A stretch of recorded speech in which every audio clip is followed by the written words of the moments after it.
Everyone, welcome back to my channel. Mohor সিরিয়ালের আজকের পর্বে প্রথমে দেখা যায় অদিতি ম্যাম বলে শঙ্খের বাইরেটা অনেক শক্ত হলো, ভিতরটা অনেক নরম।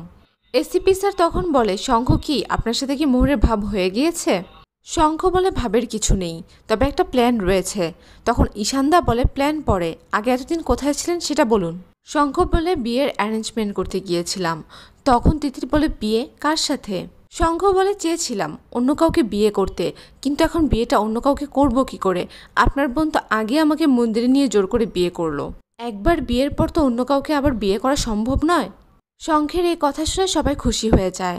তখন শঙ্খ বলে, এত খুশি হওয়ার কিছু নেই। শঙ্খ বলে, এত খুশি হওয়ার কিছু নেই।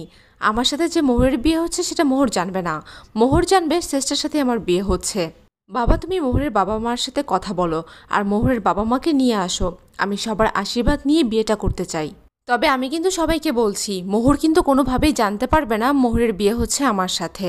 ওকে তো একটা শাস্তি পেতেই হবে। নিজের হাজবেন্ডকে কিনা অন্য কাউকে দিতে চায়, তার জন্য তাকে শাস্তি পেতে হবে না? মোহর বিয়ের আগ পর্যন্ত জানতেই পারবে না সেই বিয়ের কনে। ঈশানদা তখন বলে, যদি মোহর কিছু করে বসে? তখন শঙ্খ বলে, আমরা আছি তো, এর জন্যই তো একই ছাদে নিচে বিয়ে হবে। মোহর যাতে কিছু করতে না পারে সেই ব্যবস্থা আমরা সবাই মিলে করব। এসিপি স্যারকে শঙ্খ বলে, আপনি কিন্তু বরপক্ষ, কনের পক্ষ হতে যাবেন না। শঙ্খ তার মাকে বলে, এতদিন কোনো দায়িত্ব পালন করনি, এবার একটু দায়িত্ব নাও। ছেলের বিয়ের সমস্ত দায়িত্ব কিন্তু তোমার। কে কি বললো না বললো তাতে কিছু আসে যায় না, তুমি তোমার ছেলের বিয়ের সমস্ত দায়িত্ব নিজ হাতে পালন করবে। শঙ্খ বাড়িতে গেলে সবাই বলে তার জন্য টেনশনে সবাই অসুস্থ হয়ে পড়েছে।